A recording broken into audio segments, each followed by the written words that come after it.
and I had the pleasure to work together with Ahmed and Anne and many others in the last 2 to 3 years on the Drought Early Action Protocol in Somalia.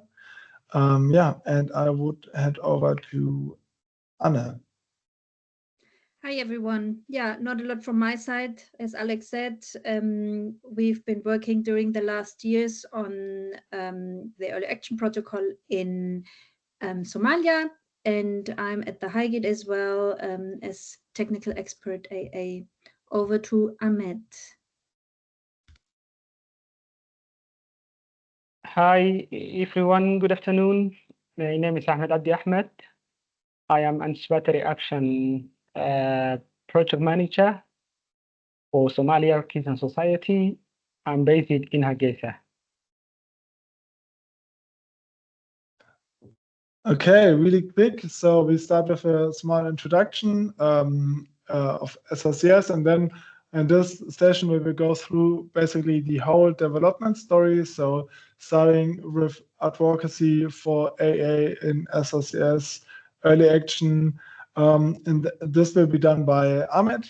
Then the other sections, risk assessment, trigger development, will be done by Anna, and the GIS-based trigger process will be done by me. And then the lessons learned, probably the most important part. We do one time from SRCS side and the other time from Highgate side. So I will hand over to Ahmed to talk us through the story from side of SRCS.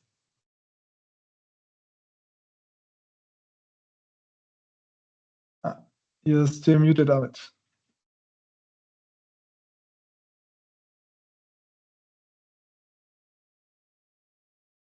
Oh, still muted.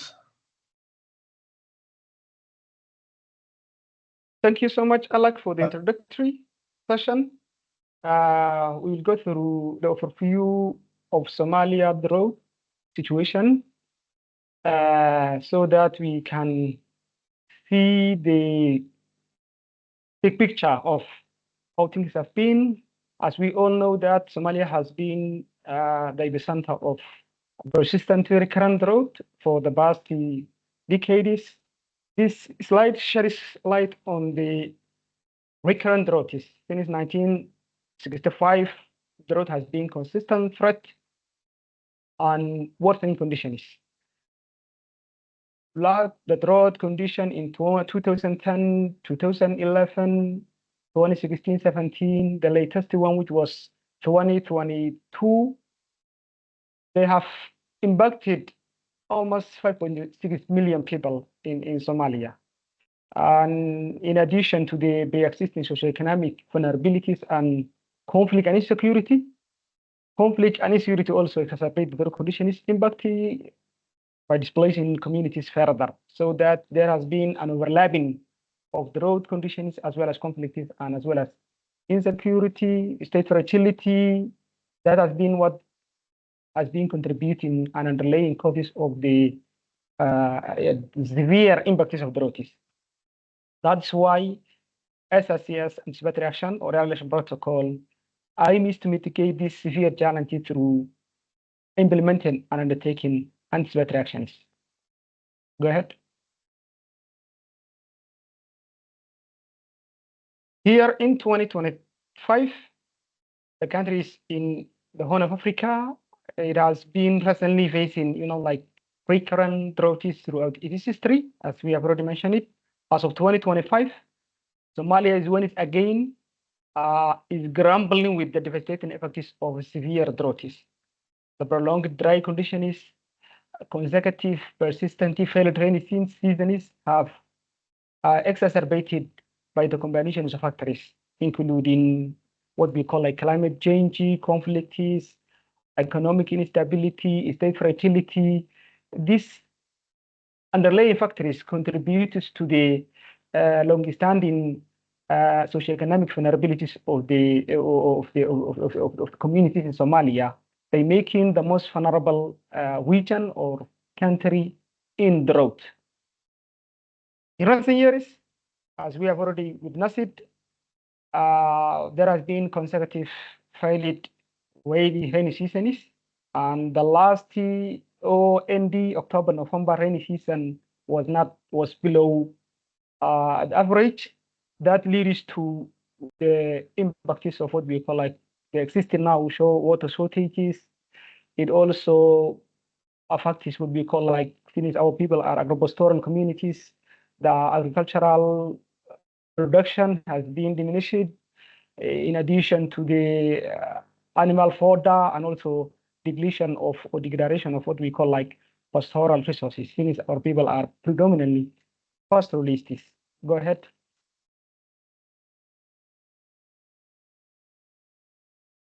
The 2024, there has been forecasts.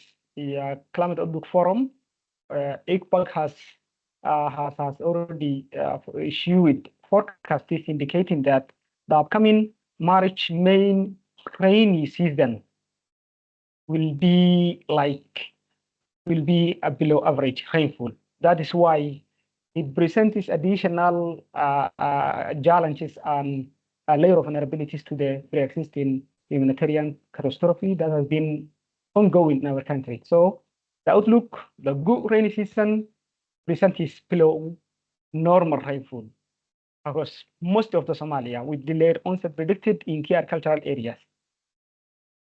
There has also been predicted or forecasted above average temperature, which increases evapotranspiration risk and exacerbates water stress. Water points will be what we call like will be evaporated,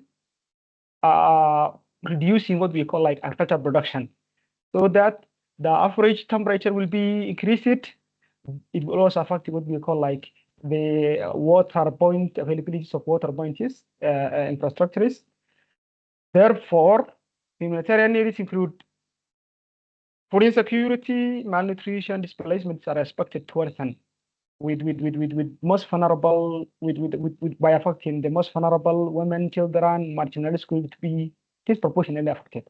That is the overall Somalia drought condition we are now going through, so that we can see that the country has threatened being the epicenter of what we call like frequent drought in the Horn of Africa.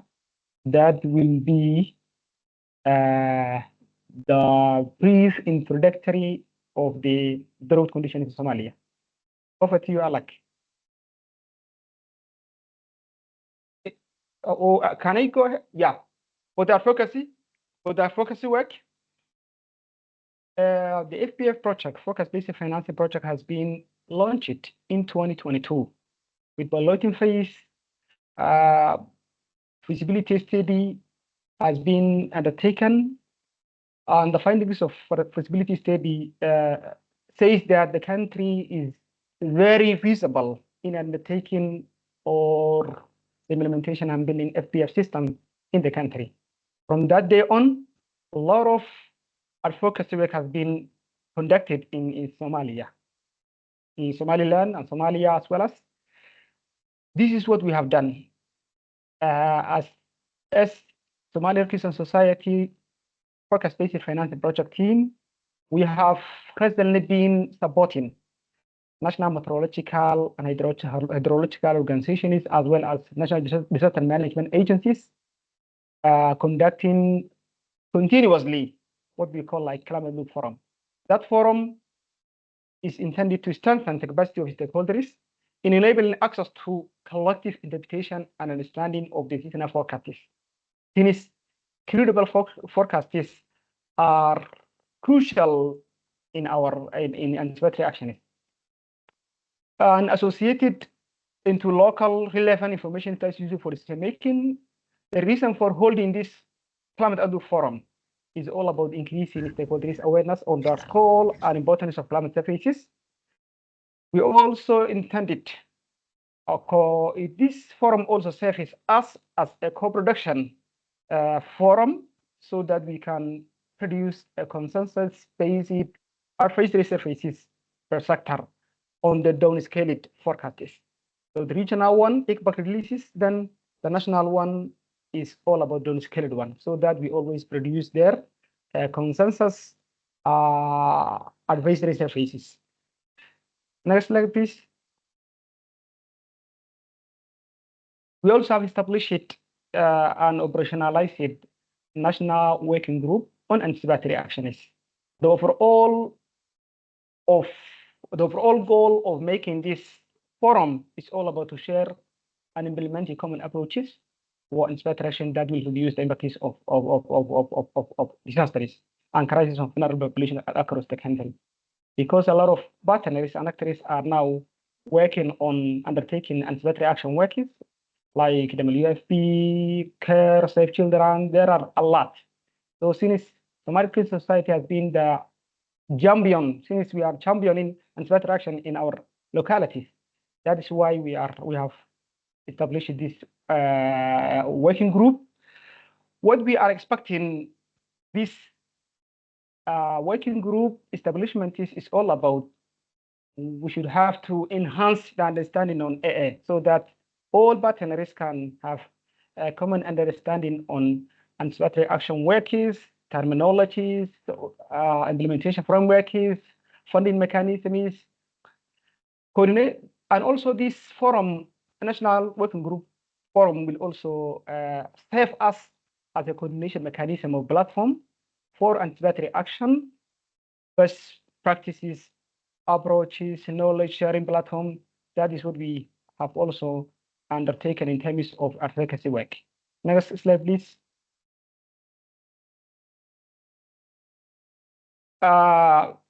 In advocacy, we have also, since our project has also invested a lot on strengthening and strengthening stakeholder collaboration and engagement. We have been supporting continuously on yearly basis Ministry of Climate Change and Environment in what we call like World Environmental Day. We always join with the Ministry of Environment and Climate Change in different locations, whatever selection they do. It is all about awarenesses in campaigns in terms of environmental conservation, the importance of tree plantation, the importance of restoring degraded land, and also advocacy campaigns. That is all about what we have done in terms of advocacy. Next slide, please. Early actions. SRCS has undertaken what I can say a community-based collaborative efforts to come up with early actions, selection of impacts and early actions for the drought EAP. We started with drought scoping study at community level. So we started the work from community level. We start with the community who are at risk of persistent drought conditions. We have also undertaken literature review, desk work, by going through historical impacts of drought. From there, we came up with community-based, consensus-based drought impacts and early actions. From there, we conducted what we call like regional workshops by engaging branch coordinators with regional stakeholders, volunteers, so that what we came up with from the community at the regional level, we have also done that. Then community engagement values. So after we prioritized impacts and early actions, we also reached out to the communities who that have been collected from. Then we were just considering a lot on the feasibilities of prioritizing impacts and actions at community level, because our work centers at community. Communities are the ones who we are supporting. That's why community engagement has been crucial and effective in terms of works.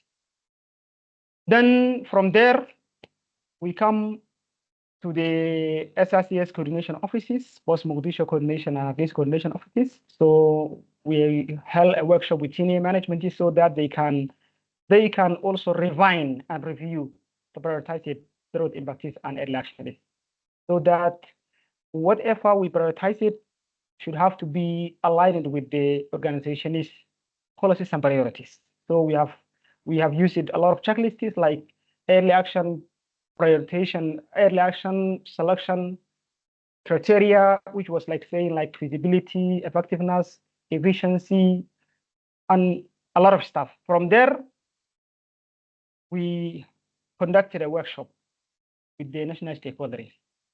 From there, a list of prioritized impacts and early actions came out. Next slide, please. These are Somalia early action protocol prioritized impacts, water scarcity. A long list of drought impacts came out, primary, secondary, so that we cannot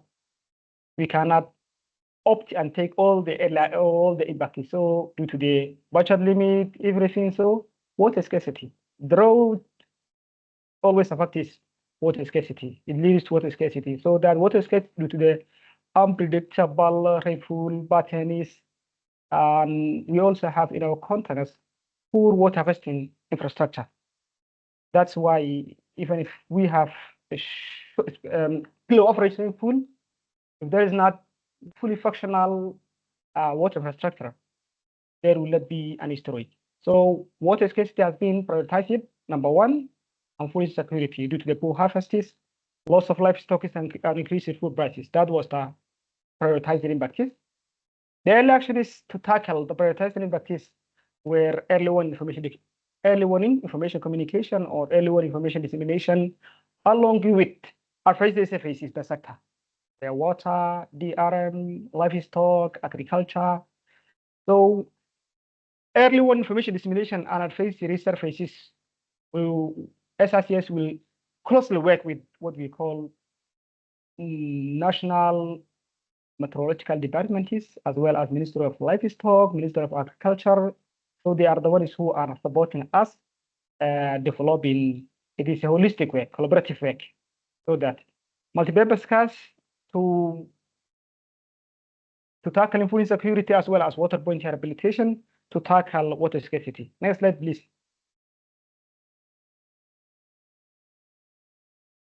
Okay, that is from my end. I will come back later on SRCS lessons learned from the Drought EIB development process. Thank you so much, Alec. Over to you. Super, Ahmed. Thanks. Yeah, thanks for everything. I go on with the risk assessment. So we as HiGID had the honor to support SRCS with the more technical tasks. And the risk assessment is basically conducted in order to assess where, who, or what is exposed to drought and to what extent. Next slide, please. So let's first of all have a quick look into, can you put the next slide?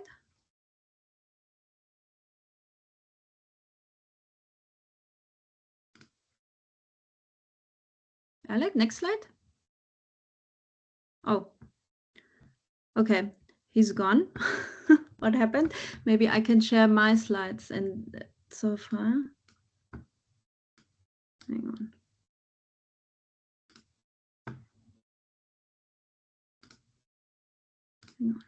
Can I share?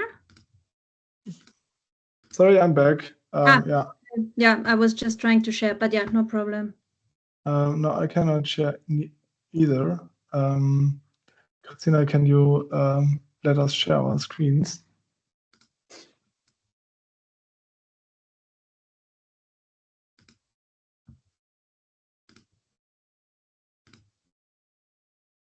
Can you not share, Alec? Because I think it seems that I can. Yeah, I can now as well. Yeah, okay, you share. Okay. All right. Sorry, guys. Okay, here we go. Risk assessment. Okay. Okay, back to risk assessment. So first of all, so now the next slide, please. So what do we talk about when we talk about risk, and how do we approach assessing risk? So some very small backgrounds here. So risk consists basically of a hazard and an exposure. Yeah. So when we talk about risk, we need some kind of a spatial overlap of a hazard happening and elements being exposed to it. So when you look at the part of the upper left, we see that there's no spatial overlap between the hazard and in this case the houses. So there's actually no risk.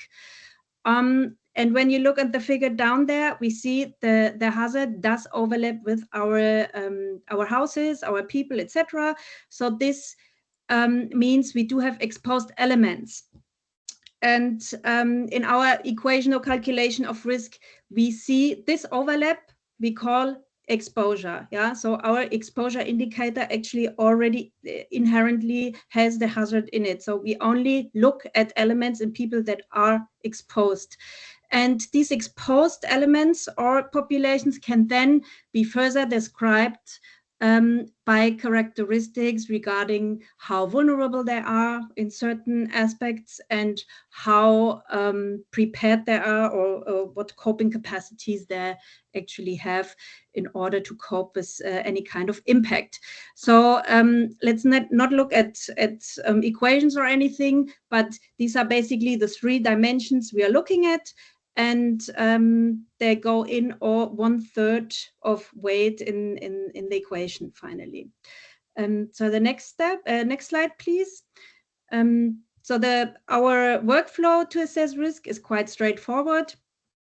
So the first step is always to screen data. Yeah, we rely on data availability, and most often we also rely on open data sets. So we screened and searched and reviewed all kind of data we could find. Also, we conducted the stakeholder mapping because it is important to know which organizations, which government entities, etc., are actually active in the context of drought in Somalia and might have some additional data. So basically all the data we could find and get, we put it into a structured database in order to then assess all of its characteristics. How good is the quality? What's the resolution? How current is the data? And this also allows us to identify any data gaps. And from all of this, let's call it raw data, we would then so they need obviously some further processing in order to be meaningful indicators to describe the 3 dimensions, exposure, vulnerability, and coping capacity that I have mentioned, and go into our calculation.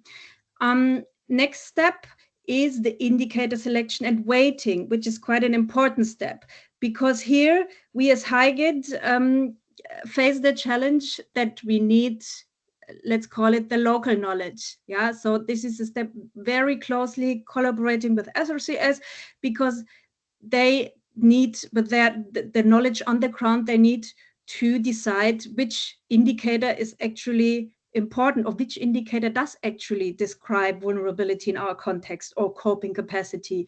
And more than that, which indicators are more important to describe this risk than others. Yeah, so this was done throughout several workshops and a survey on the relevance of indicators. And our calculated indicators, together with the respective weights, were then introduced into our risk assessment pipeline, and our outputs are basically the scores for the different dimension as well as map outputs. Next slide, please. So here you have a short overview of the indicator we finally used in Somalia for the 3 dimensions. And maybe first of all, if you look at it, you might say, oh, but why didn't they use EKIS and why? So the data availability in Somalia is quite poor. It was difficult to receive data, and this is the best we could get. And so this list really is very much dependent on data availability. So our exposure is described by the physical exposure of the population and of the livestock in the last years, which is on hazard side based on the combined drought index that is provided by Svalim on a monthly basis. And also the exposure includes the historical food security classification. Assuming that districts that in the past recent years suffered from food insecurity might be more exposed. Vulnerability in Somalia, IDPs are especially vulnerable, and then the specific demographic groups like elderly children, etc. Very context specific, also conflict events, districts with conflict events are more vulnerable also to drought because they're vulnerable already. And some data income index to describe a bit, trying to describe a bit into direction of poverty, land degradation, to go a bit into direction of agriculture, and some health, malnutrition of children under 5. Coping capacity has basically the educational indicators and health sites, and especially for drought, the water sources, of course, and in the case of Somalia, here the number of buckets, which are the traditional water collection structures there, very important in terms of drought, especially, and in general. Also, we included access to sanitation and the humanitarian aid or cash-based program in Somalia, having a bit in mind that districts or areas that already received some kind of humanitarian aid are at least somehow seen already by organizations that they are in need of help, unlike others. Next one. So how could that look like in practice? So if you imagine Somalia, we have the combined drought index you see on the left, which basically tells us on a monthly basis how severe the drought is, in terms of different classes. So you see here we already have the chance to weight a more severe drought area higher than a less severe drought area, or an area that is not exposed to a drought. And this information is then overlaid with our exposure. In our case, the livestock and population. So we can basically with that overlay, we know now for every district in which class it is, and by which drought class, let's say, it is affected, and how many people or livestock are affected in this area. And then we multiply this overlay with our further characteristics, all our indicators of vulnerability and coping capacity, in order to also consider where are now the most vulnerable between all these people in livestock exposed, and where are the capacities allocated. Next slide. And this finally leads us to our final result, which is the overall risk map. This is the risk map we created back in 2023. And you see that this can already help us to prioritize in order to allocate the resources, right? So for example, if you look at some region, Seoul, for example, we have a drought there, and we see quite clearly that we have areas that are actually more at risk and should be put into focus first before others maybe, So this is in terms of more in terms of a ranking of all of the districts to quickly see who is more at risk and which is less at risk. We have these maps also for vulnerability coping capacity in order to assess some other to analyze some other the whole situation. And next slide. To finish the chapter risk assessment off, maybe a quick side note, we are also trying to make this methodology sustainable. So we have developed a QGIS plugin Yeah, so you need to use geoinformation systems in order to conduct such a spatial risk assessment. But by using a plugin like this, we try to make it easy then for the national society to update the risk assessment, for example, independently from our help.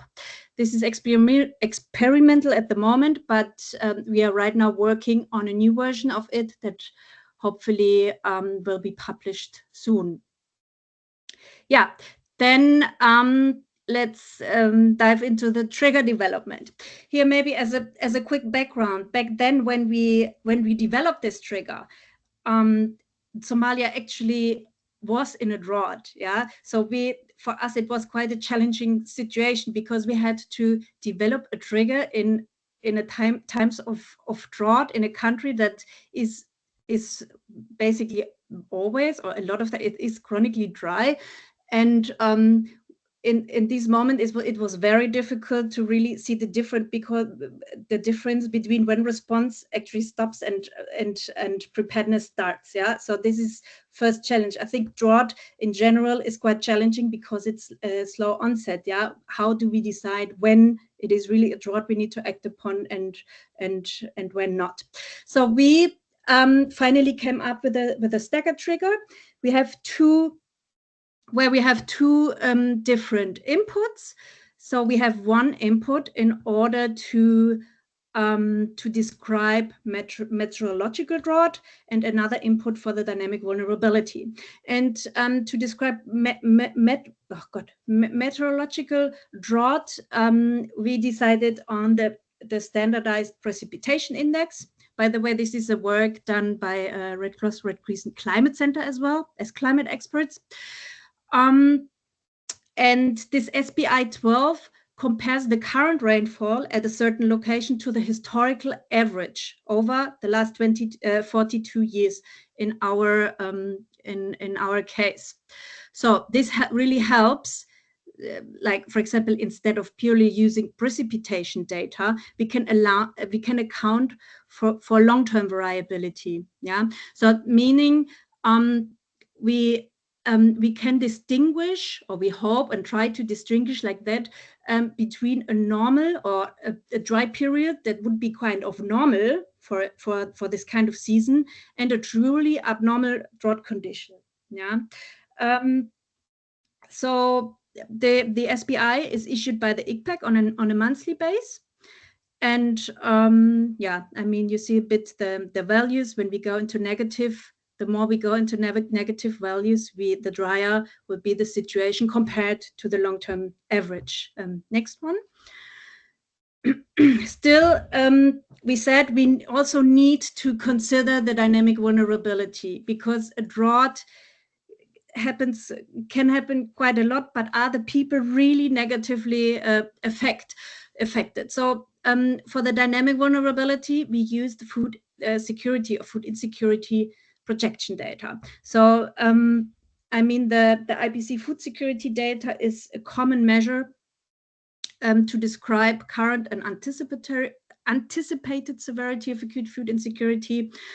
And the strengths here for our trigger is that they do have projections of these food insecurities.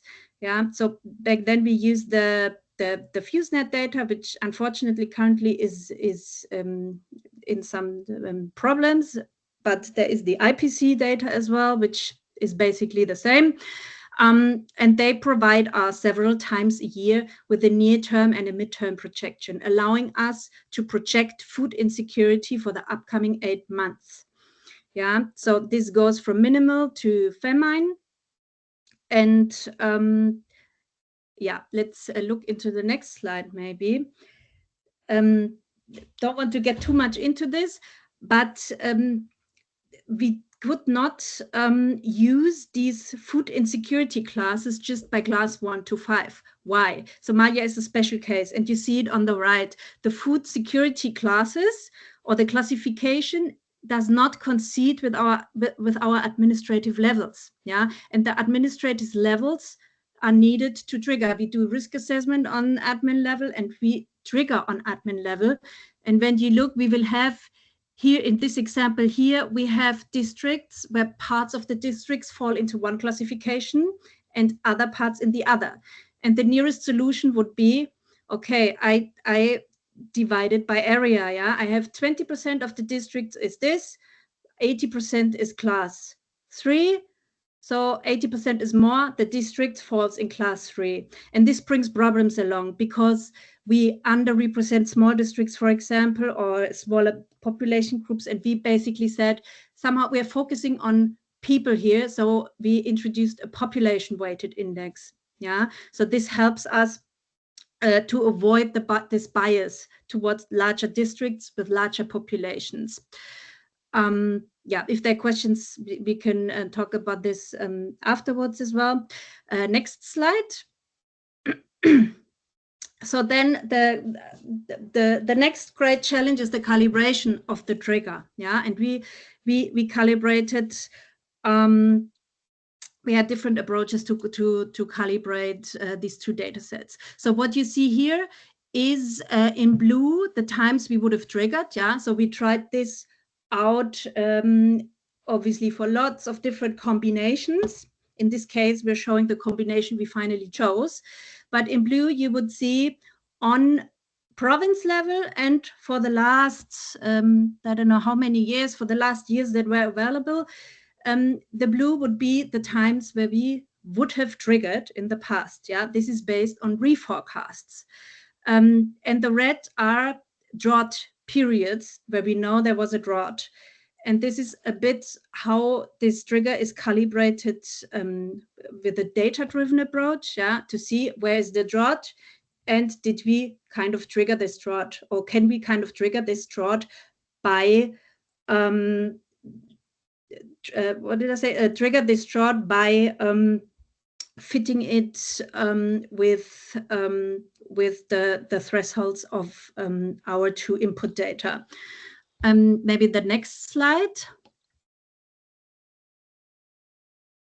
So we also calibrated the model based on past events where SRCS actually responded to a drought. Yeah, so when we look to the period between 2000 and 2023, SRCS responded to 4 of maybe 10 droughts. And we got into the different regions together with our trigger thresholds to really see, would we, with our current trigger, would we have triggered these past events? Because these are the impacts and the events we want to trigger in the future. That was the other approach. Maybe the next slide. So yeah, I would say it was quite a process, but this is our final trigger statement. So you've seen the numbers. We trigger on if ICPEC issues SPI 12 less than -1 for a district, and the food insecurity projection or our index reaches at least 0.7 in the same district. So we have meteorological drought projected and vulnerability kind of projected in the same district, then we act in the district, yeah, with a lead time of 90 days. Yeah, that I think that was it from my side. I would then hand over to Alec in order to explain you how we monitor this trigger. Okay, thank you very much. All right, so now we were in the position that we had a trigger statement. We had our two inputs, and now we needed to think about, okay, how do we do the monitoring and how do we do the triggering upon those data? So we had some requirements for the system that needed to be fulfilled. First of all, it needed to be able to handle geodata, because the SPI 12 projection came as a gridded raster data set. So it's a geodata set. You cannot handle it with Excel or any other tool. You need a geoinformation system. And the same actually with the with the food insecurity projection. It's also very spatial. So this was one go or no-go requirement. The whole thing needed to be cheap. The whole thing needed to be simple, and the whole thing needed to be simple in the maintenance. So it could not be that another organization like Hikit stays there for years and years and years and do the maintenance and all those things. So it would need to be on a level that this can be done by other organizations or other people as well. So our solution we came up with were QGIS. QGIS is a free and open source geoinformation system, and it has, so everybody can download it and install it on your computer and do whatever you want with it. There's a huge community behind it, so we can be reasonably sure that it will be around for a long time. Yeah, so that's why this was our go-to system. And the nice thing about QGIS, or other geoinformation systems in general, but QGIS as well, is that it has a graphical modeler. Basically, a geoinformation system is a toolbox with a lot of different functions in it, and you can do a lot of different things with these functions. But the graphical modeler allows you to build a model where you string together the functions that you need and you define the input. You do all these settings right in the way that you want to have it. And then you have the model, and you didn't need to do any programming whatsoever. So it's one file. You can just load it into QGIS.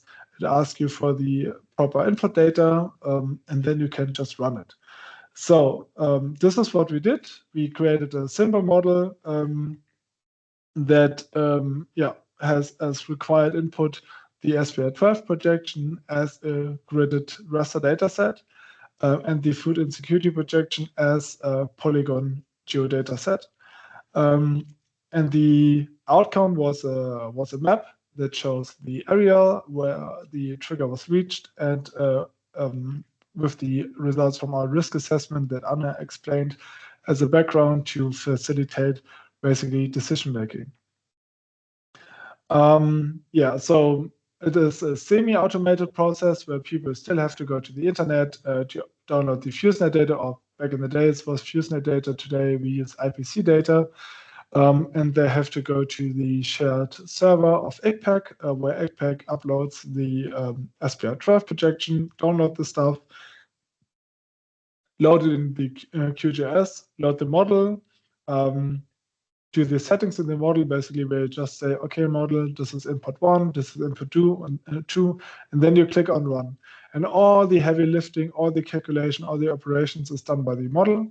And as a result, you receive another geodata set that we combine with predefined styling files. So you basically click on the output file, says, okay, use the style, and then everything is done automatically. Same thing with the other items on a map. We use a template, so it's super easily done. And this is basically the output. So you have the similar map like the risk assessment, and the map, the districts where the trigger is reached. So SPI 12 -1 and IPC index bigger than 0.7. Then the areas are marked as triggered, and this is basically the product that SRCS uses to do decision making, and then fill out the proper forms, send it to Geneva, and all those things. So in general, it takes 30 minutes to do the whole thing. So it was pretty nice. The pros is, the system can use spatial data. It is free and open source. The output as a map is very nice. It's much better than just a number in the Excel or something. And it's easy to use with some level of QGIS skills. So this is definitely required. We did 2 QGIS trainings in Somaliland. Somalia, one in 2022 was a basic general one, and one in 2023 where we hand over the whole trigger system, and we trained SRCS in handling the thing. Went pretty well. Yeah, and SRCS is doing basically the monitoring every time there's new data available. Yeah, and the cons are there is QGIS skills required, so there is some level. Yeah, so not just everybody can come and do it. You need some training. The input data is defined, so if something in the input data changes, it can affect the model. So if one party would provide the data only as image or PDF map, that would be a big problem. Yeah, so we try to make the thing as robust as possible, but yeah, and for example, now with the situation where FuseNet is not available, we switched to IPC, and there we needed to do some small changes because the output of IPC, they use slightly different geo-boundaries than FuseNet. Which is pretty much annoying, but yeah, so we did the adjustments, took us here half an hour, and then yeah, it was worked again like a champ. Yeah, and the troubleshooting of the system, as I said, also requires some level of QGIS skill. What we thought, or what we learned, is that documentation is the key. So we did not do a documentation as a PDF and just send it over and say, okay, nice, here's the documentation. We did a very fancy documentation, multimedia on which is online. So there's the IFRC GIS training platform, which is a free and open source platform where you can learn GIS or that you can use to teach people GIS. It uses a lot of videos, a lot of super cool resources. And we basically did the documentation on this platform. It's still there. Everybody can look at it. You can use the QR code to find it.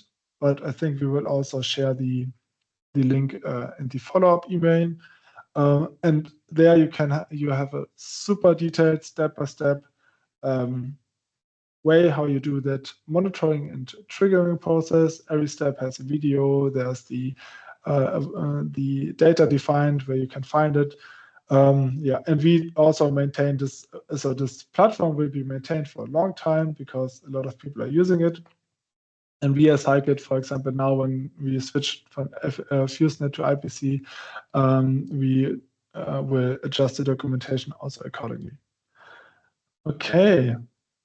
Yeah, so this is, for example, one of the videos we did. This is basically how you run the model. So you open the thing, you define the inputs, and then you define where you want to save the inputs, and then you click on run, and it's done. So for every small step, there's also a video. Okay, lessons learned. Amit, you want to go? You want to start with the lessons learned? Yeah, thank you so much, Alec. And in addition to what the team, Anna and Alec, presented, SRCS has now the ownership of the system. So they have technically supported us, capacitated us, and we handed over to us, SRCS Emergency Operations Center team, data information management team now handles this monitoring stuff. So this is the lessons learned from SRCS EIB development process. That process has been a long journey of collaborative efforts from HIGIT, GRC team, Red Crescent Climate Center, and SRCS. Here is summarized lessons learned during the EIB development journey. Number one is there has been an overlap of drought and conflict impacts among displaced communities. So it was so difficult to differentiate drought and conflict impacts among displaced communities. There was an conflict drought overlap. So that is what we have seen. And thus this demand is anticipatory action is this demand is that AA or anticipatory action must be able to adapt to these complex realities, to these complexities, by considering how different hazards interact and affect what we call livelihood. Number two was sustainability of interventions. while Drought EAP provides what we call like immediate short-term relief, while EIB or anticipatory action plan serves the intended objective of reducing hazard or disaster impacts, it cannot be a durable solution for the long-standing socioeconomic vulnerabilities and fragilities in our context. So that there is a need for long-term strategies that promote what we call resilience among the affected populations. So AA can save us by we can somehow like reduce the impacts, but in our context, a lot has been there. So that we also need, this might include in integrating what we call the EAB with the ongoing long-term programming, like the work SRTS has been doing, like climate smart agriculture, water resource management initiatives that SRTS has been undertaking. We come to realize that the Drought EIB cannot be in isolation. So it cannot be like that. The other thing, number 3, is flexibility and adaptability. During the EIB, during the trigger development phase of the EIB, Drought EIB, it was noticed the impact levels of the drought varied for each drought. We have said earlier that Somalia has been the center of what we call like, it has been like, drought has been there, recurrent, persistent, affecting lives and livelihoods. It is a reality on the ground. But the level of impact of the drought varied by each year, so that the future anticipatory action plans or early action protocol should have to be adaptable. They should have to be adaptable to changing circumstances in our localities, including unexpected weather patterns, unpredictability.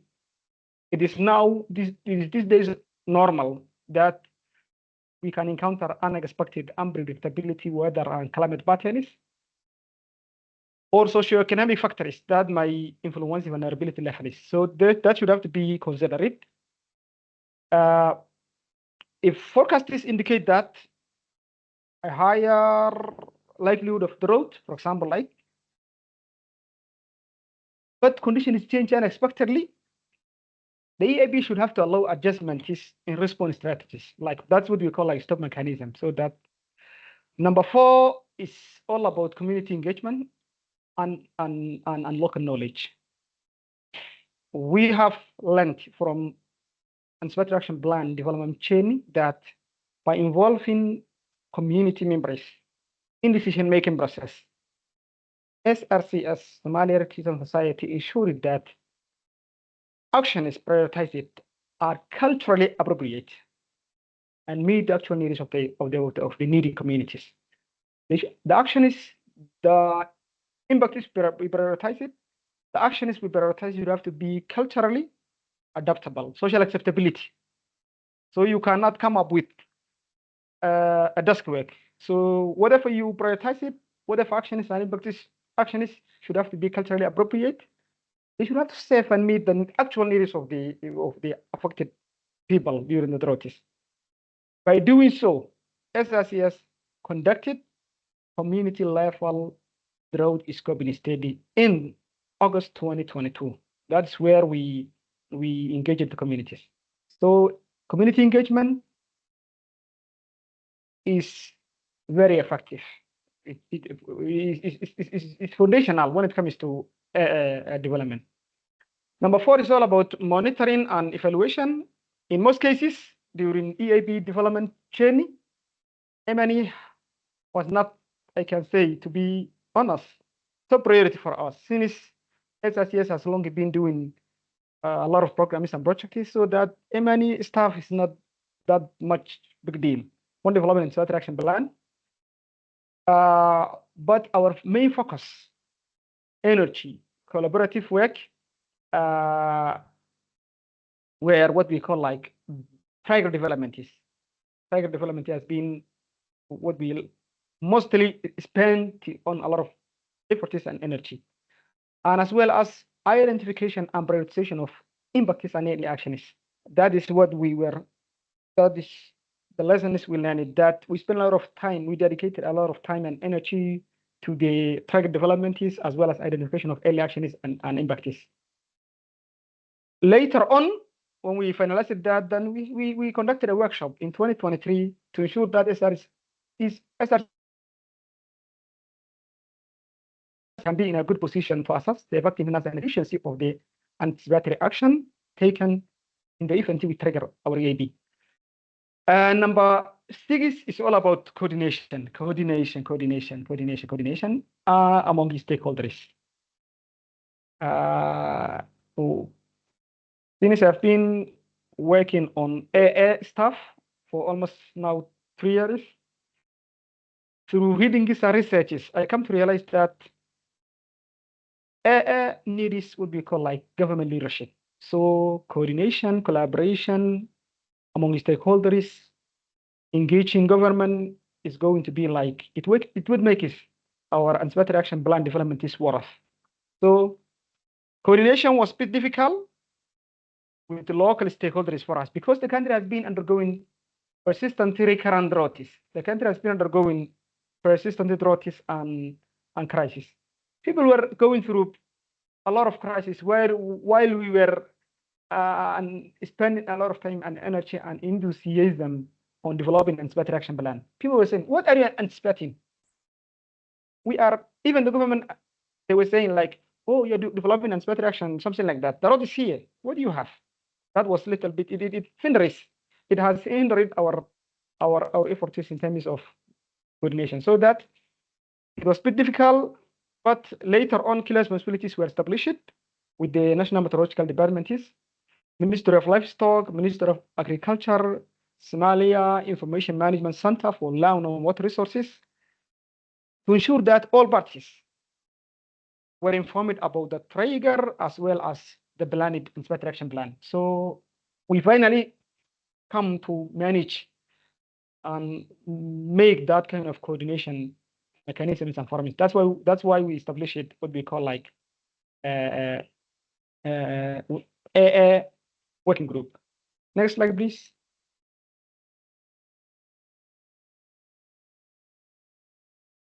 Later on, since there has long been intersectionality of climate, conflict, what we call like economic instability, state fragility, then we, in 2024, SRCS has convened a workshop in Nairobi intended for scaling up anticipatory action or Drought EAB into the conflict and what we call fragile settings. Then from that discussion is now Somali Red Crescent Society EAB has been activated in conflict areas now. Our branch coordinators, local stakeholders, they are now doing early actions like early information dissemination, breakthrough rehabilitation, something like that. They are now doing the work so that we have come to realize that conflict is there. So that how can we ensure conflict sensitivity in our Drought EAB? That was the discussion. National society partners, like partner movements, ICRC, IFRC, German Red Cross supported that workshop. Then a group of 40 people representing partner national societies as well as what we call like ICRC came together. This is what we come up with. Transparency, beneficial selection mechanism should have to be like that builds the trust among communities and reduces accusations of bias and corruption.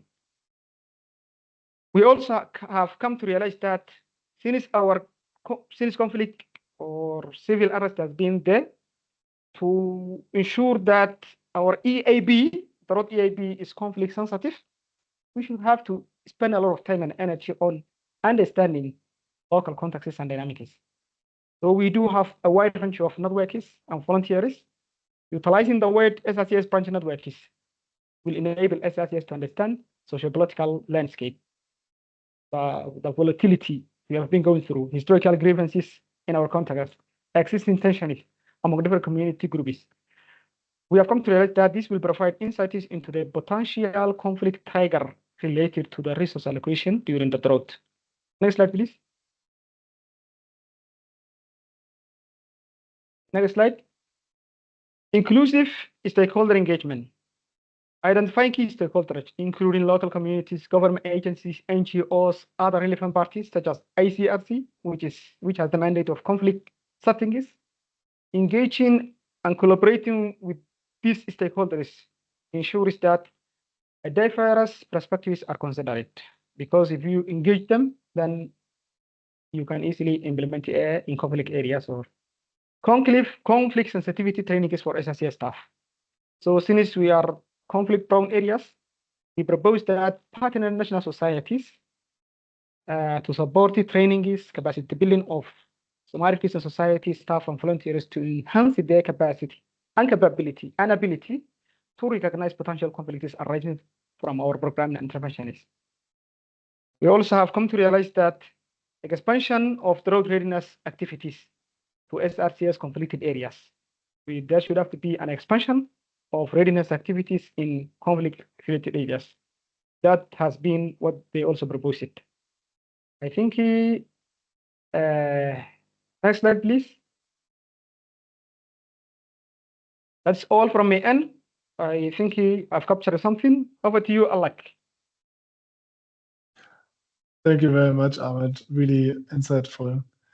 Okay, yeah, then a few short lessons learned from HiKit. So the Drought Early Action Protocol in Somalia and Somaliland were our first early action protocol where we were involved.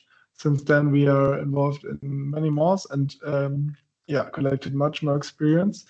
And so the more recent experience also are a little bit included in those lessons learned. But first of all, the historical impact assessment is super underrated in our opinion. So a lot of people, sometimes we start with an early action protocol and we directly rush into early actions, what forecast can we use, risk assessment, let's do it. But then we have everything in place and then we try to calibrate the trigger threshold, and then we see that our historical impact assessment were not sufficient. So of course we do have literature, we select information, but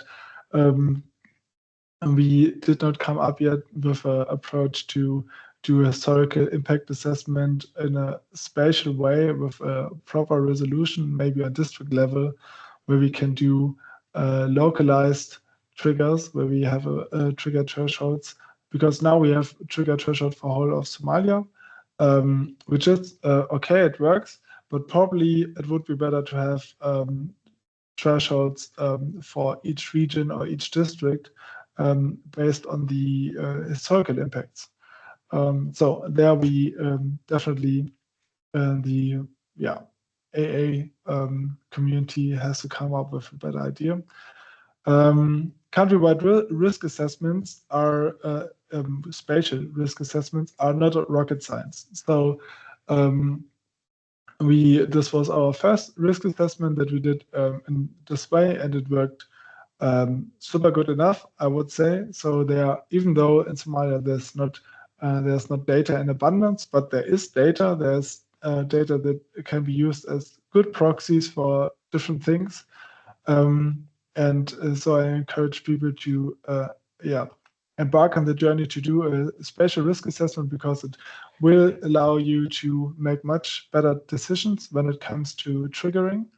And when you have such great partners on the ground like SLCS, you can always do the validation of the outputs of the risk assessment. So we did the risk assessment, and it was really in a weekly dialogue with SLCS and German Red Cross, where we discussed each indicator, each output, each result, until we were confident that our data-driven approach is representing the reality on the ground.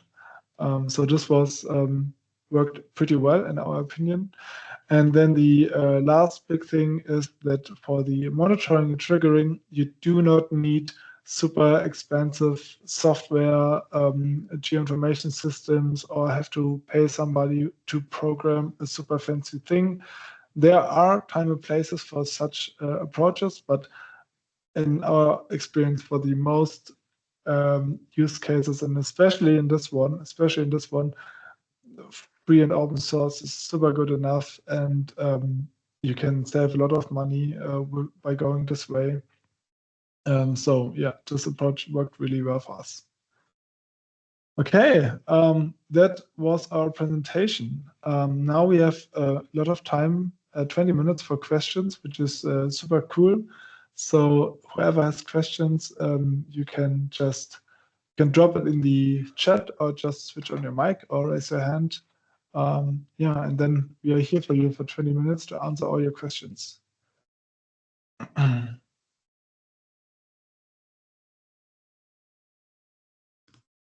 So like maybe we can, I think there were some questions in the chat. Unfortunately, I can't see them anymore because I tried to drop out and drop in because I cannot answer the chat. Maybe you can go through them and we answered the questions in the chat first. Maybe Okay. Alex, mine are gone. But I have some answers. I can help out. One question was, for example, could you expand how exactly you engage with the community, local governance structures, please? And the other one was, for example, hi, the system seems to have worked well on previous drought events as it identified by EMDAT. How many false alarms did it trigger? Okay, I think the first one is definitely one for Ahmed, about the engagement with local governments and communities.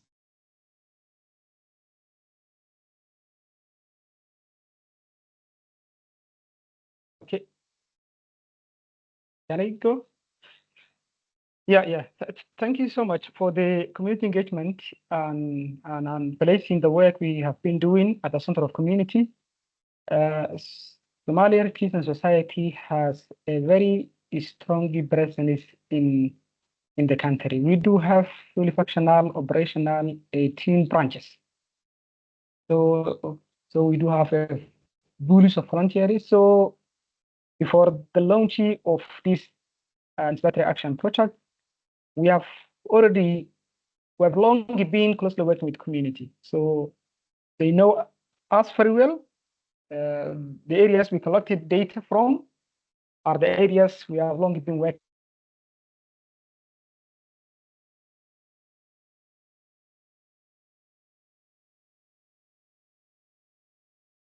on supporting companies, so that we have strong presence. We also do have what we call like community-based volunteers, so that if I share light on the way we engage it, when the project was kicked off, then we don't scale it our work to regional, where we targeting 3 regions: Sol, Stockdale, and Sanag, and Sol. That was the region we targeting. Specifically, we were targeting communities like Hodon District,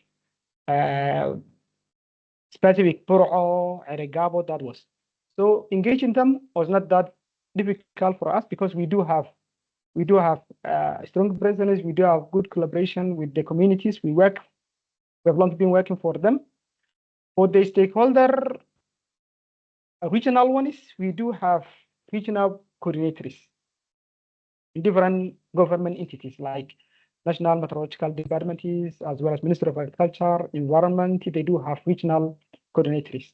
So SRCS branch coordinator has taken over that responsibility by engaging, calling, meeting the regional governor, briefing them, so that without not getting the buy-in of the government, even you cannot go to the what we call community. So that it was that's the approach we use it. So from national level to regional level to community level, it was like consecutive. That's why we purposely selected villages, those who are mostly affected by drought risks. That's what we have done. So I think yes, That's from my end. Over to you, Alec. Okay, yeah. Thank you very much. There was another question. Have you ever thought of using the WRSI for drought analysis? I assume you're referring to the Water Requirements Satisfaction Index. I think we had it on our list. We looked into it, but I'm not aware of any projection or forecasts system for this particular index. So I assume that was the reason why we disregarded it. The standard precipitation index for 12 months we are using is provided by ICPAC, so a regional player, and basically it combines 9 months of observation, and based on this 9 months, so in the past 9 months, it does the projection for the next 3 months. So in this way, we have 90 days lead time, and yeah, so I'm not too familiar with the WRSI, but yeah, if there's a forecast, let us know. It would be really interesting to look into it. Maybe yeah. Alex, to add on that, in my understanding, the WRSI is more about crops. Yeah, how much water is available for crops, and it's more for the agricultural sector. I think that is also, I mean, our focus, or we focused in our ERP on more on pastoralists. That might have been another reason. I remember we looked at it, but yeah, decision fell on SPI 12. Yeah. Okay, and then there was the question about sorry.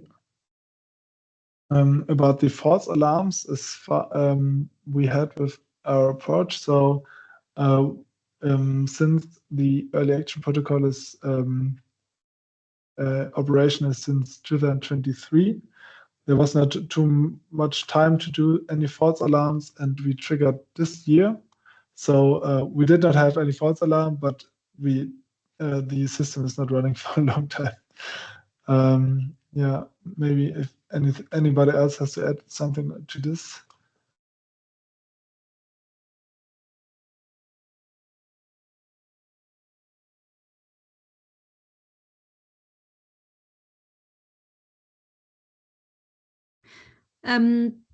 Maybe to go forward, I remember there was a question from Beth. I can't see it, unfortunately, but regarding the difference of our approach or results to the FS Now, to the dashboard. How is it called? Maybe you can. Yeah, the FSN AU. What I have it in front of me. Yeah, maybe you can share it so people can see it. Well, you see that the drought here, they also include the combined drought index, which I would say is their main base for considering where is drought and where not. Price of water. Also, we looked at prices and the data was very not reliable. Yeah, the market, the prices and the data on market and prices was kind of biased. The ones we had, I think, what were the sources? Like it was World Bank and Swollen, maybe, I'm not sure, but they were not very reliable. And they use vegetation cover, the NDVI. Yeah, I mean, it's greenness of vegetation, but it's also not the best. So we decided not to use it. It's not the best indicator for talking about drought and rainfall. Yeah, so that I think it might be similar, but only due to the combined drought index. But yeah, and it's not as far as I know, it's not a forecast. They do not have any projections. So we have to look into the future, and I think that's the big challenge for us most of the time, and that we need this forecast. So I think time series of this particular early warning dashboard can be super useful for historical impact assessment or risk assessments. as you saw, in the risk assessment, we used the past food insecurity food insecurity values for Somalia for a long time, with the assumption that areas where there was food insecurity in the past are more likely to for the situation to repeat in the future, and thus increase the risk. But it's not useful for any triggering. Okay. I have a question as well. Maybe I can ask him directly. Of course, please go ahead. Sure. So I was wondering how long the early actions remain effective.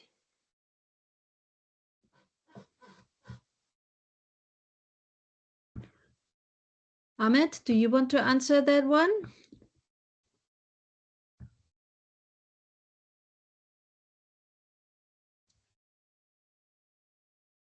Could you please repeat?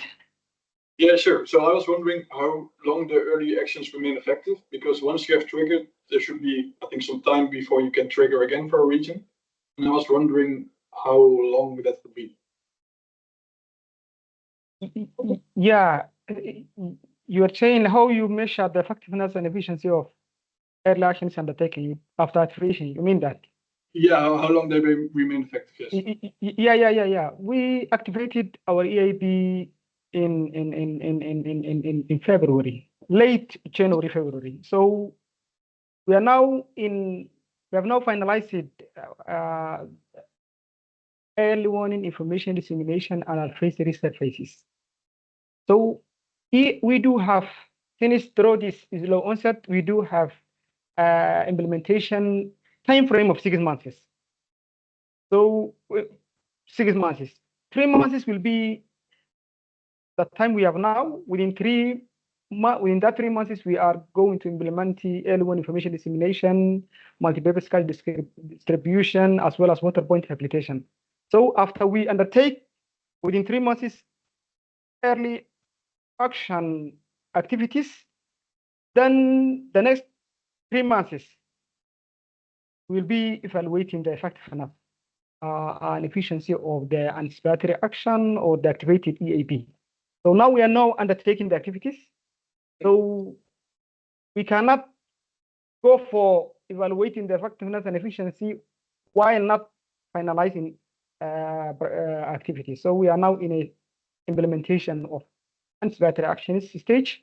Then after we implemented the activities within February, March, and April, then May, it should have to be like evaluating the effectiveness, efficiency, whether the EAB has served the intended objective for this development. I think that is my say to your question. Yeah, and when can you trigger again? So after May, you could trigger again. Is that possible? Oh, you're muted, Ahmed. Yeah.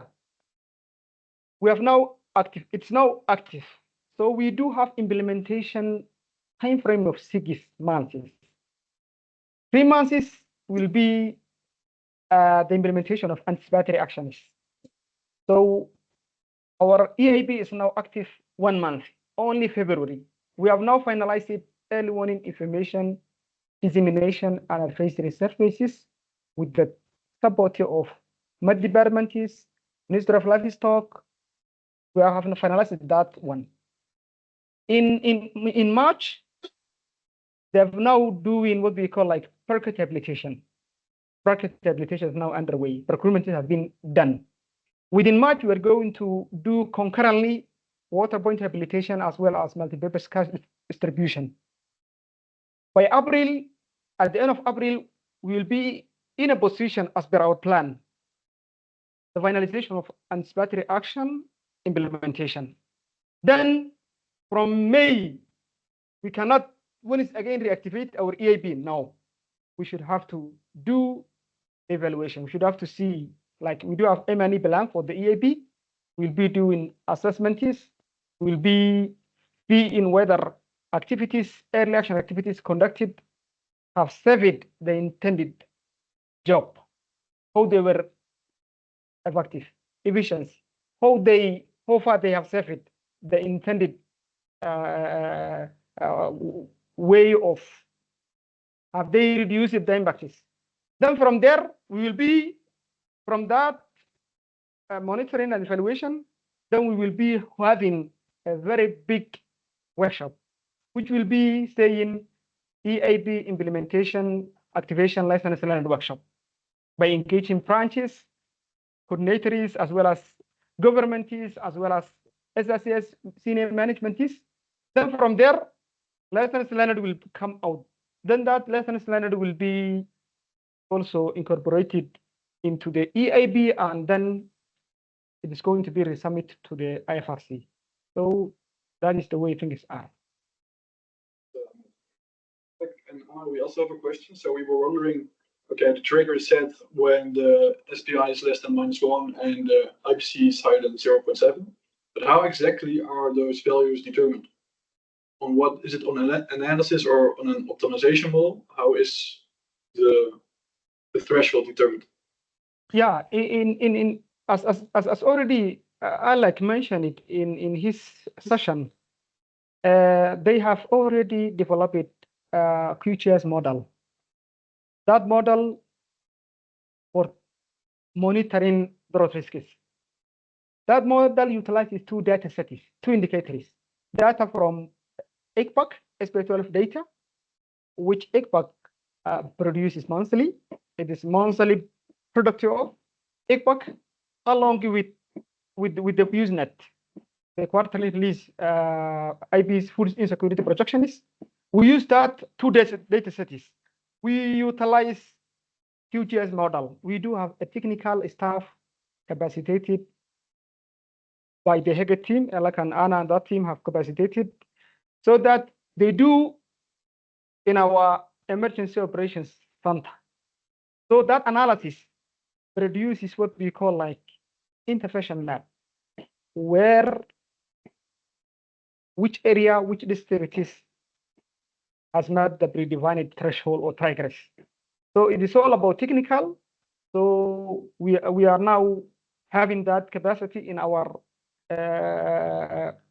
offices, and the team from Hege team, they are always here for us supporting technically. Whether whenever we are the determination of saying that the threshold has been met, now it is time to activate our EAP. So it is like that. But primarily the work is under SRCS. So we always cook the data and come up with that intervention map. Thanks. I mean, maybe to add on here to the question. So basically, how we start the process is we look at past events that do have the impacts, more or less, that we would like to trigger in the future, and then analyzing the reforecasts. It's a bit trying out, but in a structured way, yeah, that we adjust both thresholds with all different kinds of realistic values, to then see what events would we have triggered in the past, and then adjust.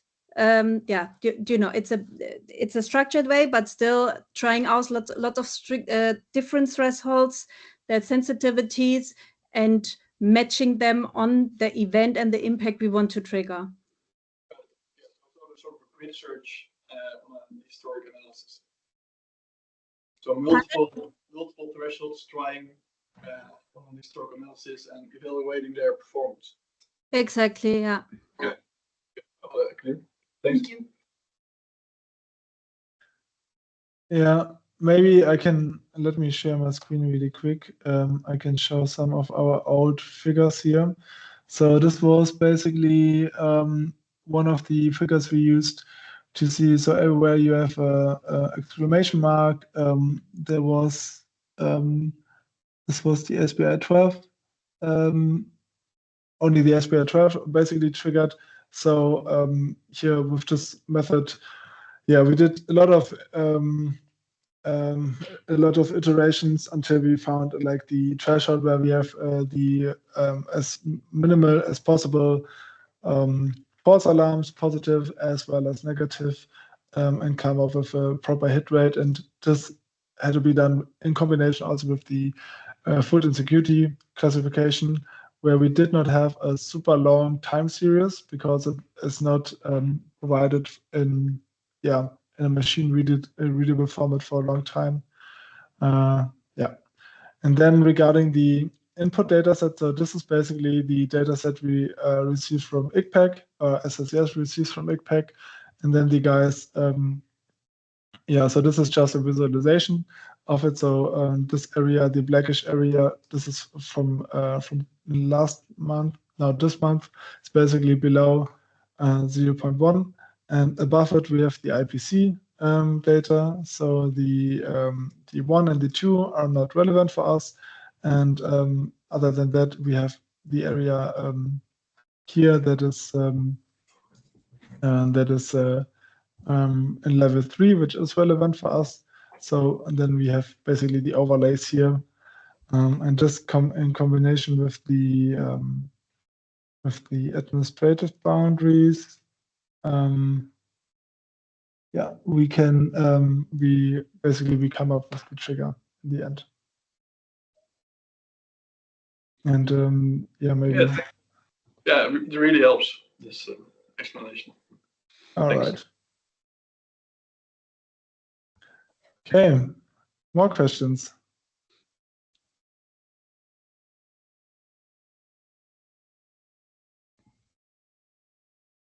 Yeah, I think we are pretty much on time. Thank you for being here. I think great job, team. It was really great. And whenever you have questions, you can reach out, especially to Ahmed or to Anna and me.